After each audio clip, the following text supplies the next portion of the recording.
Hello and welcome to the back room. So today what I'm going to talk about is the big mistake that people make when they've got a back problem. And in clinic, I see this so much. Whenever we have a new patient come into the practice and they're there for the first time, basically, this is one of the things that we hear all of the time. And what it is people use heat far too often when it is not the appropriate thing to use at all.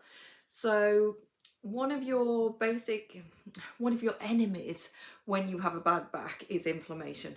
Inflammation, it sensitizes your nerve endings, so that basically means that you're going to feel it more. It increases the amount of pressure on the structures that are in that region, so it places extra strain on them. And obviously they're already sensitive if they're damaged or under strain or being aggravated.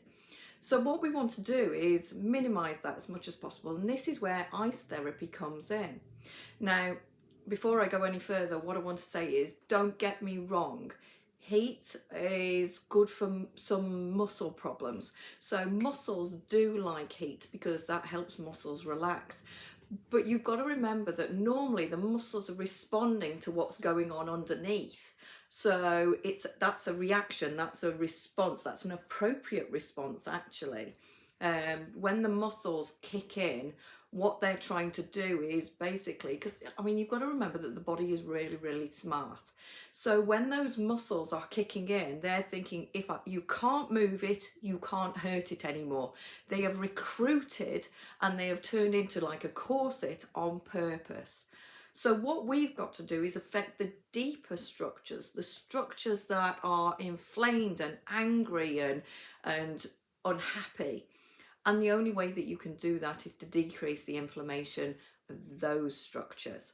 And then once that inflammation starts to decrease, the muscles will start to relax off naturally because they'll go, oh, okay then, things aren't as bad as what we thought. So then they will naturally relax.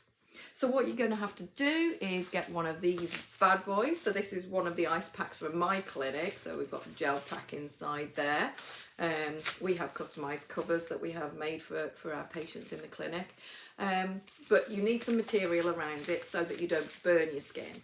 Now there's a key to when you are icing your back, because what we want to do is cool and soothe the area, not freeze it. Now the reality of it is, if you are to freeze your back, then the muscles will spasm up even more and you will feel worse. So what you have to do is you have to cool and soothe repeatedly. So this is all about consistency. So the absolute maximum length of time you're going to put it on, let's say it's your low back in particular. For the low back, it's 20 minutes. Never any longer. Absolute no.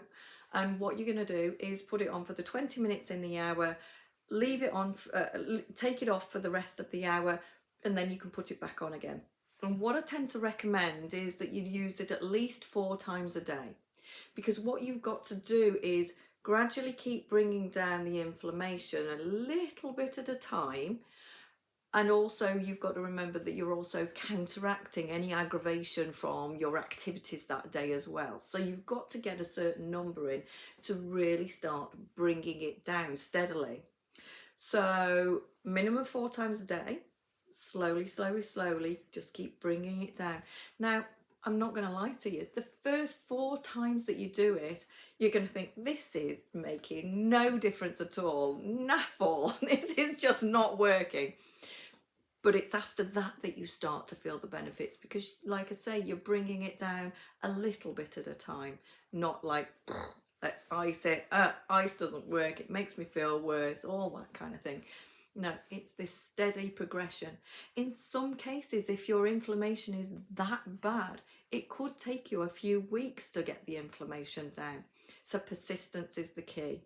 All right, so I hope you found this useful today. If you have, please like and subscribe. There is more content on its way. Speak to you later.